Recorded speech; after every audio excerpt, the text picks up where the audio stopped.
नमस्कार दोस्तों, आज के वीडियो में हम आपको बताने जा रहे हैं रमा एकादशी व्रत से संबंधित पौराणिक कथा के बारे में। अगर आपको ये वीडियो अच्छा लगे तो वीडियो को लाइक करें, चैनल को सब्सक्राइब करें और दोस्तों के साथ शेयर करें। रमा एकादशी व्रत कार्तिक मास के कृष्ण पक्ष की एकादशी को रखा जाता है।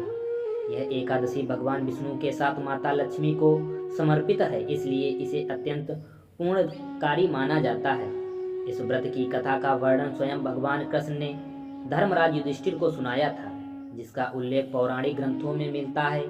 यह कथा बताती है कि एकादशी व्रत को श्रद्धा और नियम से करने से आपको मृत्यु के बाद भी ऐश्वर्य की प्राप्ति होती है।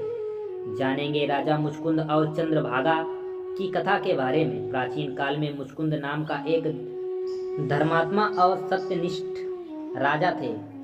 इनकी मित्रता इंद्र, यम, कुबेर, वरुण आदि देवताओं और महापुरुषों से थी। राजा मुचकुंद स्वयं एकादशी का व्रत पूरी निष्ठा के साथ किया करते थे और अपने राज्य की प्रजा के लिए भी एकादशी व्रत करना अनिवार्य किया हुआ था। उनकी एक पुत्री थी जिसका नाम चंद्रभागा था। राजा ने अपनी पुत्री का विवाह राजा चंद्रसेन के पुत्र शोभन से किया था।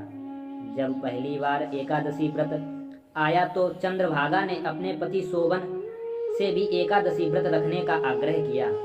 शोभन ने यह व्रत किया, परंतु शोभन शरीर से दुर्बल होने के कारण यह एकादशी की कठोरता सहन नहीं कर पाया और व्रत की निर्जल और प्राकृतिक के कारण भूख और प्यास से व्याकुल होकर उसकी मृत्यु हो गई।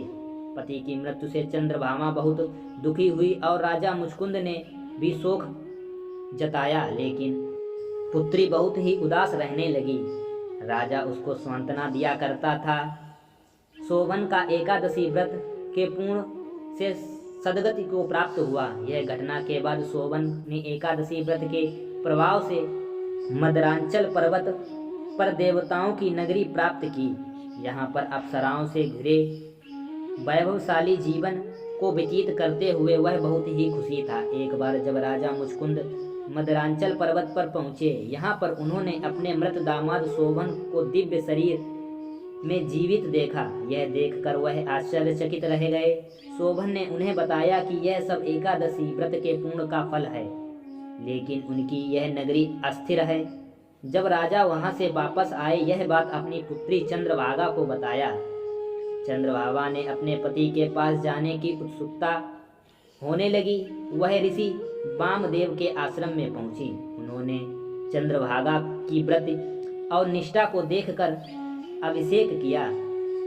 जब चंद्रभागा मदरांचल पर्वत पर अपने पति के पास पहुंची तो उन्होंने अपने पति से कहा, हे प्राणनाथ, जब से मैंने होश संभाला है, रामा एकादशी व्रत का व्रत बराबर करती आ रही हूँ। आप मेरे इस सभी पूर्ण का फल ग्रहण करें।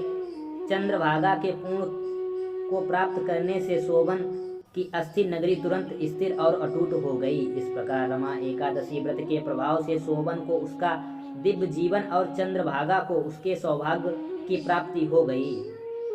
ये थी रमा एकादशी से संबंधित पौराणिक कथा। अगर आपको ये वीडियो अच्छा लगे तो वीडियो को लाइक करें, चैनल को सब्सक्राइब करें और दोस्तों के साथ शेयर करें। थैंक यू, धन्यवाद।